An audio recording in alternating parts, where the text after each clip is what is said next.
हरिपर्वत स्थित श्री शांतिनाथ दिगंबर जैन मंदिर प्रांगण में इन दिनों भगवान श्री पार्श्वनाथ की कथा चल रही है, जिसका सुंदर वर्णन मुनि श्री 108 प्रणम्य सागर जी महाराज के श्रीमुख से किया जा रहा है।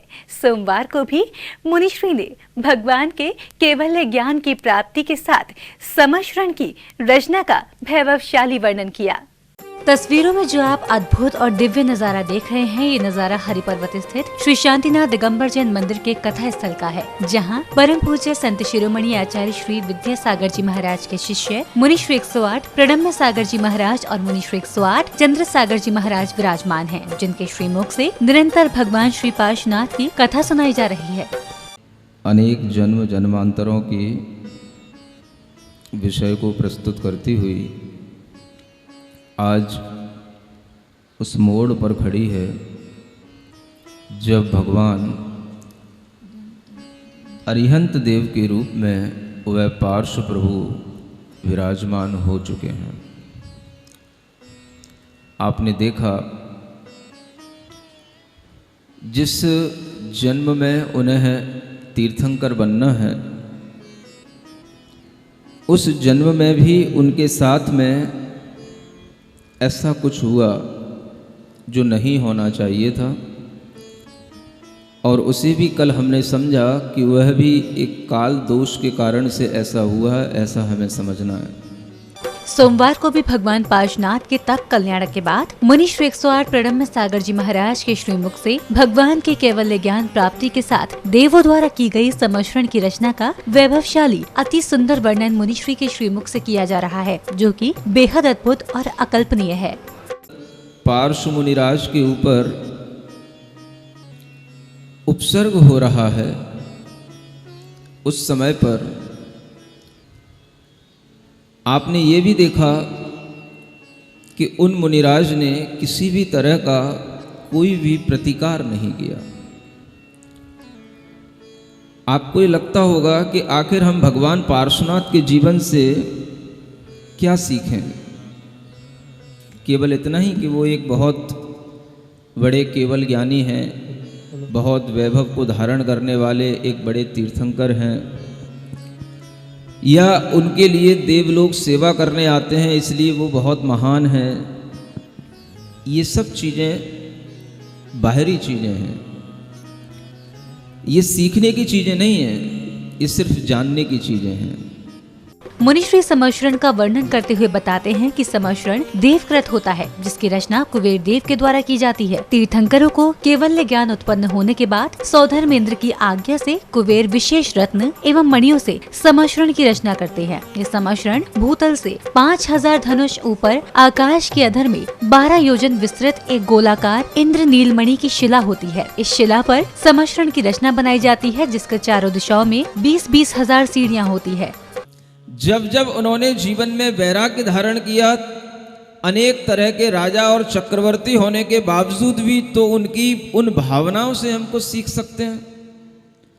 और जब वह इस तीर्थंकर की पर्याय में भी हैं और उस समय पर वह कमट का जीव आकर के उनके ऊपर उपसर्ग कर रहा है, तो उस जीवन से भी हमको सीख सकते हैं। जिनके पास में सभी रिद्धियां हैं, इतना तप का बल है, चारित्र का बल है, इतने बलों के माध्यम से बहुत बड़ी बड़ी रिद्धियां उन्हें प्राप्त हो चुकी हैं, और उन रिद्धियों के माध्यम से वह कुछ भी कर सकते थे। लेकिन उन्होंने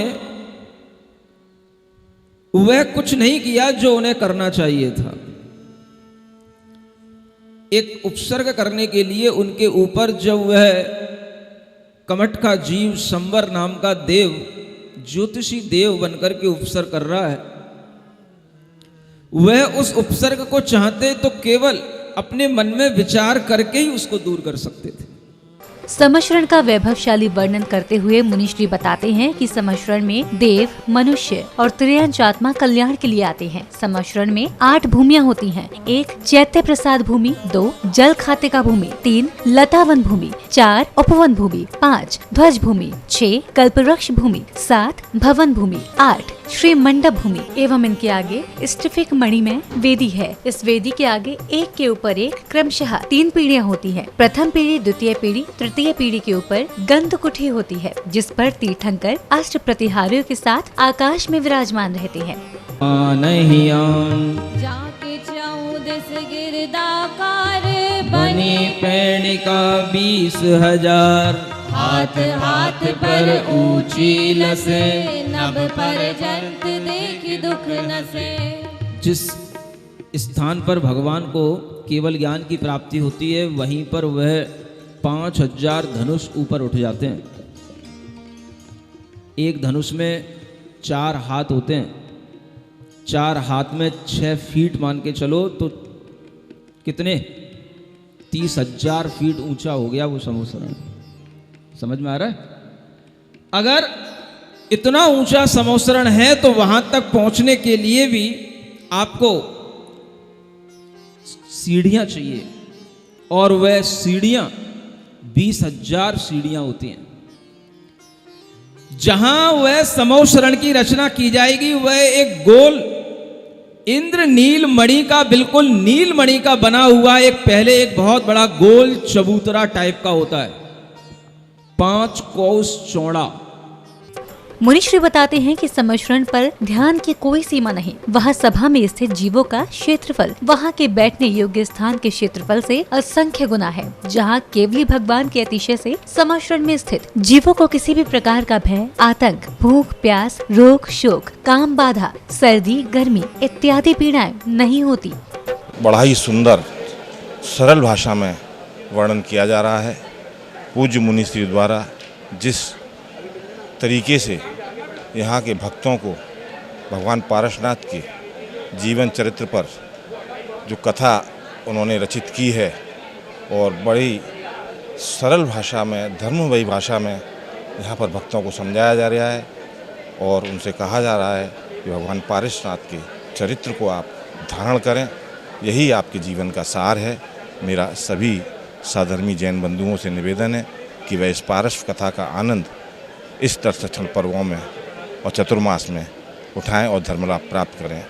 मुनिश्री ने करा कि कितना बड़ा समोसरण होता था पहले के ज़माने में, बहुत बड़ी उसमें बगीचे, तालाबें, उसकी सब कुछ उसमें उन्होंने बड़ी सरल भाषा में वर्णन किया, और इतना आनंद सब लोगों को आ रहा है। पहली बार इस तरह की कथा मैं पहले भी कह चुका हूँ कि जैन धर्म में हमको देखने को मिल रही है, और इस तरह की अपने तीर्थंकरों की कथाएं अगर इस तरह से देखने को मिलती रहे तो भविष्य में इस तरह के उनके चरित्र के बारे में, भगवान के क्या आराधना रही है, सब की चीज़ों को अपन देख पाएंगे, समझ पाएंगे और सुन पाएंगे।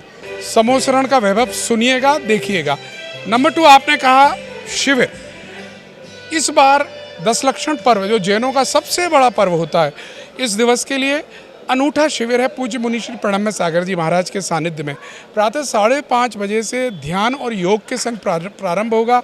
सामायिक आदि सिखाया जाएगा, पूजन होगी, तत्वार सूत्र का एक विशेष विधान भी हुआ करेगा। लेकिन इसकी एंट्री जो आगे विशिष्ट दीर्घा में है वो शिवरार्थियों के लिए रहेगी। बाकी पीछे अगर स्थान रहता है तो सब जन सामान्य उसमें है।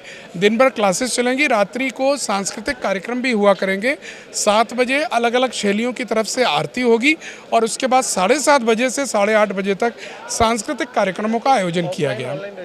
जैसे जैसे कथा प्रतिदिन आगे की दिशा में बढ़ रही है, वैसे वैसे भगवान के 10 लक्षण पर्व भी नजदीक आते जा रहे हैं, जिसको लेकर कथा स्थल पर भव्य तैयारियां जोरों से की जा रही हैं, जिसको लेकर बड़े पैमाने पर भक्तों के रजिस्ट्रेशन भी किए जा रहे हैं। जिनवाड़ी चैनल के लिए MD Jain inter college Hariparvat, Agra, Uttar Pradesh से ब्यूरो रिपोर्ट।